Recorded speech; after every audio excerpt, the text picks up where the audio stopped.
ಆನೆ ತುಳಿತಕ್ಕೆ ಸಾವನ್ನಪ್ಪಿರ್ತಕ್ಕಂಥ ಕುಟುಂಬದವರಿಗೆ ಸಾಂತ್ವನ ಹೇಳಲಿಕ್ಕೆ ಬಂದಿರತಕ್ಕಂಥದ್ದು. ಯಾರೂ ನಿರೀಕ್ಷೆ ಮಾಡಿರಲಿಲ್ಲ.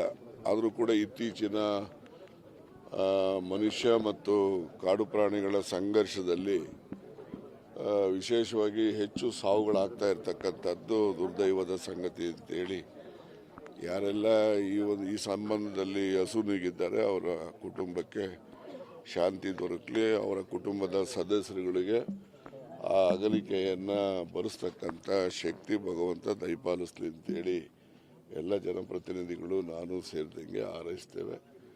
ಈಗಾಗಲೇ ನಿನ್ನೆ ಅರಣ್ಯ ಇಲಾಖೆ ವತಿಯಿಂದ ಅಲ್ಲಿನ ಎಲ್ಲ ಹಿರಿಯ ಅಧಿಕಾರಿಗಳು ಸ್ಥಳಕ್ಕೆ ಬಂದಿದ್ದಾರೆ. ಮತ್ತು ಕುಟುಂಬದವರಿಗೆ 15 ಲಕ್ಷ ರೂಪಾಯಿಗಳ ಒಂದು ಚೆಕ್ಕನ್ನು ಕೂಡ ವಿತರಣೆ ಮಾಡಿದ್ದಾರೆ.